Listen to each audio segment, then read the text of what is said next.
Ассаламу алейкум қыздар, қалайсыздар? Бұл видео көпшіліктеріңіздің күткен видеоларыңыз. Өйткені қазіргі таңда тибетека, яғни тақия, қазақша этно тақия өте сәнді болып жатыр. Сондықтан сұраныс көп жерде, оны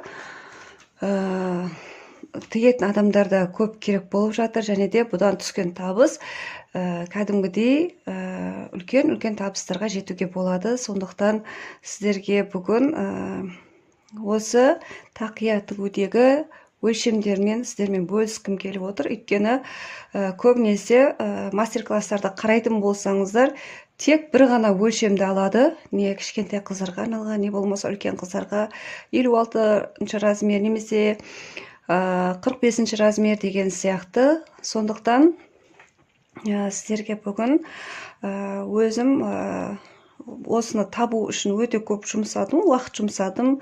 Сондықтан каналыма әлі тіркелмеген болсаңыздар, мені қолдап каналыма тіркеліп алсаңыздар, және де жаңадан шығып жатқан видеоларымды жіберіп алмау үшін қоңыраушаны басып қойсаңыздар, сіздерге өте алғысым шексіз болатын еді, және де ол мені әрі қарай жаңа видеолар жасауға шабыттандыратын еді. Қыздар, қараңыздар. Енді негізгі мәселеге көшетін болсақ, тақияның төбесі және де жаны болады. Жаны енді ол белгілі, оны өздеріңіздің қалауларыңыз бойынша аласыздар. Көбінесе 6 сантиметр жеткілікті болып жатады. Яғни 6 сантиметр дегеніміз ол осы өлшем. 6 сантиметр ол нормальный болады. Одан қысқалау қылып алсаңыздар да болады. Ұзындау, биіктеу, егер тақияларыңыз биік болғанын қаласаңыздар, биіктеу етіп алуға да болады енін. Ал мынау бастың ең алдымен бізге керекті өлшем ол бас айналымы. Тақиямызды сызбасын сызатын болсақ, ол осындай болып келеді. Мысалы дейік, міне мынау осы мына биіктігі ол 6 сантиметр етіп алсаңыздар, осы жеткілікті 6 сантиметр. Ал міне мынау осының ені, бұл пішілген кезде мынандай жолақша болып пішіледі. Осындай ұзын болып пішіледі. Ең алдымен адамның, мысалы үшін алайық, мынау адам дейтін болсақ,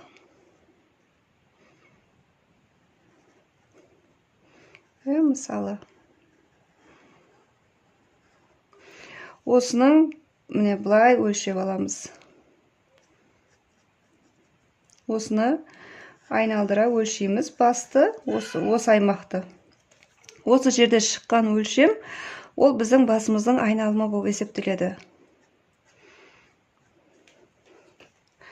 Яғни осы жерді былай өлшеп алу керек. Мен енді мына сыртынан өлшеген көрсетіп жатқаным, жалпы айналдыра өлшейсіздер деп жатқаным, олай кең болмау керек. Басты қалай линейканы, мысалы үшін метрді басқа қойып тұрып өлшейсіздер. Осы өлшем енді әркімді әртүрлі болуы мүмкін. Мысалы 56 сантиметр шығуы мүмкін. Әдетте үлкен адамдардың басының размері 56-57 осы аралықта жүреді. Ал кішкентайлардікі енді олар әртүрлі өзгере береді. 47 мен 50-дің арасында болады. Осы айналым қаншаға тең болса, мына біздің алған жолақшамыздың ұзындығы сонша сантиметрге тең болады. 56 сантиметрге етіп аласыздар. Фетермен өлшеген кезде, бұл основаға қатысты айтып жатырмын. Ал егерде сіздер сыртынан енді матамен тігесіздер, сол кезде оған тігіске обязательно 1 сантиметр қалдырасыздар. Егерде оны не істейтін болсаңыздар, 2 қабаттайтын болсаңыздар, сол кезде тігіске 1 сантиметр қалдырып пішесіздер. Атак, негізгі основа сіздердің лекалыларыңыз осы бас айналымы қаншаға тең болады, мына жолақша соған тең болады. Ал енді бұл тақияның бұл бірінші бөлшегі, оның екінші бөлшегі мына төбесі. Ол төбесі міне мынандай шеңбер болады. Мысалы дейік, осындай шеңбер етіп аласыздар. Қазір осы шеңбердің радиусын өлшемдерін сіздерге беретін боламын. Неге бұлай қиып тастаймыз? Егер де сіздер тақияларыңыздың төбесі тегіс болып тұрған қаласаңыздар, ол кезде мына жерді өлшеп алған, мынау 56 сантиметр болса, соны шеңбер күйінше қоясыздар да, соны дәл осылай қиып ала саласыздар. Ал егер тақиямыздың төбесі бізде кішкене былай көтеріліп тұрады ғой, осылай көтеріліп тұруы үшін бізге мынандай выточка қиып алып тастау керек болады. Енді ең маңызды нәрсе, тақия тігетін кезімізде біздің білуіміз керек болған өлшемдер, ол біздің мына размерімізге әркімді әртүрлі ғой. Соған осы шеңберді дәл келтіру. Мысалы, оны дәл осы өлшемді табу, қазір сіздерге өлшемдерін беретін боламын. Скринде өздеріңізді сақтап алсаңыздар болады. Және де егер де осы видео сіздерге ұнап жатқан болса, лайктарыңызды қойып, комментарийға пікірлеріңізді білдіріп, достарыңызбен бөліссеңіздер, өте қуанып қалған болар едім. Ал егер де каналымда қонақ болсаңыздар, онда міндетті түрде каналға тіркеліп алыңыздар. Енді таза қағазға қазір сіздерге өлшемдерді көрсететін боламын.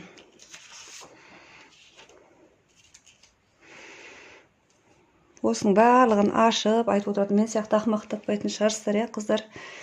Комментария жаза кетіңіздер өз пікірлеріңізді. Енді әдетте шеңбер сызу үшін циркуль қолданамыз ғой.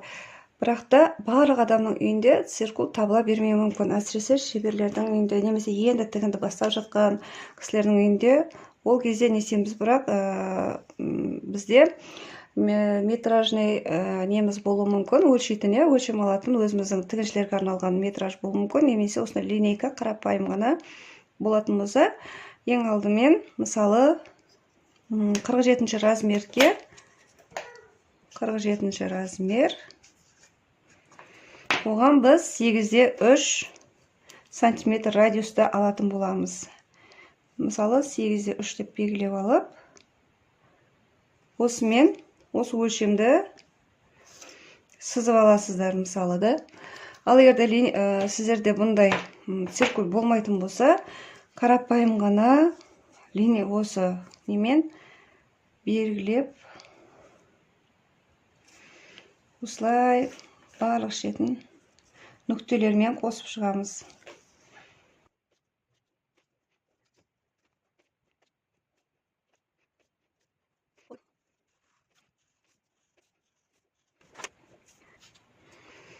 Осылай алғаннан кейін, енді не істейміз? Осы 47 сантиметр шығу үшін, мына жерден былай қиып алсаңыздар болады. Қайшының көмегімен осыны қиып алып, көрсетейін. Дәл осылай шеңбер бойымен қазір көрсетемін.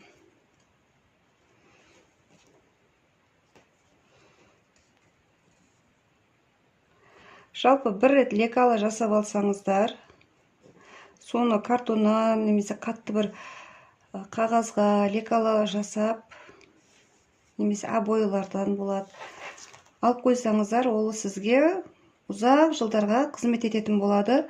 Әрдайым осылай лекалы жасап, сызып, әуре болып отырмайсыздар. Главное, ол жерге размерлерін жазып алып қойсаңыздар, сол жеткілікті болады.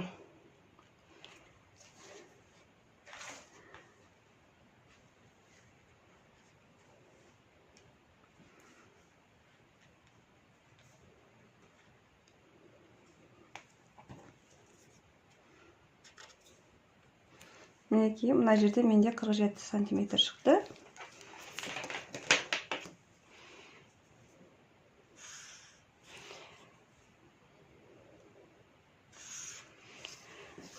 Мына осы аймақты мен өлшеген кезінде 47 сантиметр шықты.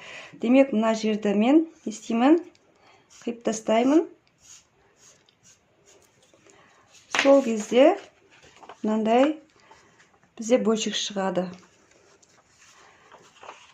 Және оны былай бір-біріне қосқан кезімізде тақиямыздың төбесі осындай көтеріліп, әдемі болып көрініс беретін болады. Демек, 8-де 3. Енді қалғандарында мен сіздерге қазір көрсетемін, ал өздеріңізді сақтап алыңыздар. Егер 48 размері болатын болса, 48 сантиметр болса, ол кезде радиусы 8-де 5 сантиметр аласыздар. Ал егерде 49 размер болатын болса, 49 сантиметр болса, радиусы 8-де 7. Осылай 2 миллиметрге, 0,2 миллиметрге осылай кішкене 1-2 миллиметр қосылып көбейіп кете береді. Және де айта кететін бір нәрсе, 9 сантиметр етіп алсаңыздар болады. Егерде сіздер мынау аралықтың кең болғанын қаласаңыздар, 8-де 4, 8-де 5 етіп алсаңыздар да болады. Сол кезде оның конусы кішкене мынандай жалпақтау болмайды, былай көтеріліп тұрады, одан да әрі қарай көтеріліп тұрады. Сондықтан бұл қатты ондай қорқынышты нәрсе емес. Радиусы 9-да 2.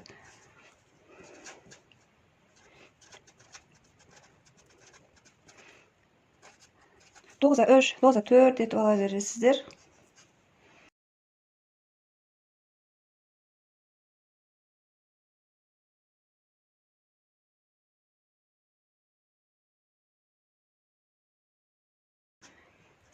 Елу 8 сантиметр болатын болса, бас айналымы ол кезде мынандай өлшемге радиусқа 9-да 9, 10 сантиметр алсаңыздар болады.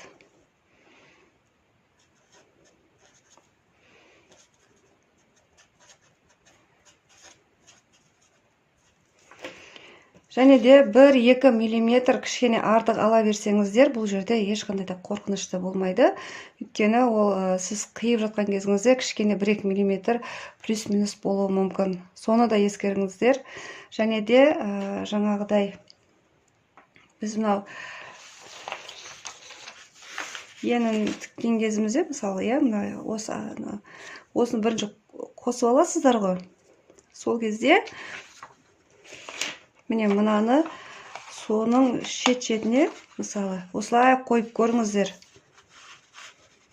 Осылай, мысалы дейік, мынау түбі дейікті, осы жаны тақиямыздың соны осылай қойып көріңіздер. Егерде кішкене мынау биіктеу болып кетсе, не болмаса, жаңағыдай мынауымыз кеңдеу болатын болса, оны бір-біріне шамалы былай қосып жіберуге болады.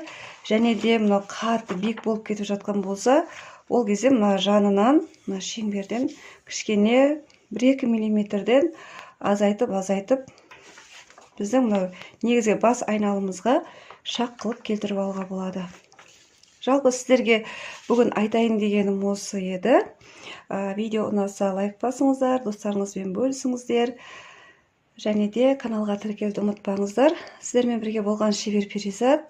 Баршаларыңызға сәттілік, табысты болыңыздар, істеріңіз берекелі болсын. Мені шебер Перизат Инстаграм парақшамда менің өлшемдерім бойынша тіксеңіздер, нәтижелеріңіз жақсы болып жатса, белгілеңіздер. Мен де өзім парақшама белгілейтін боламын. Баршаңызға сәлем алейкум, сәттілік.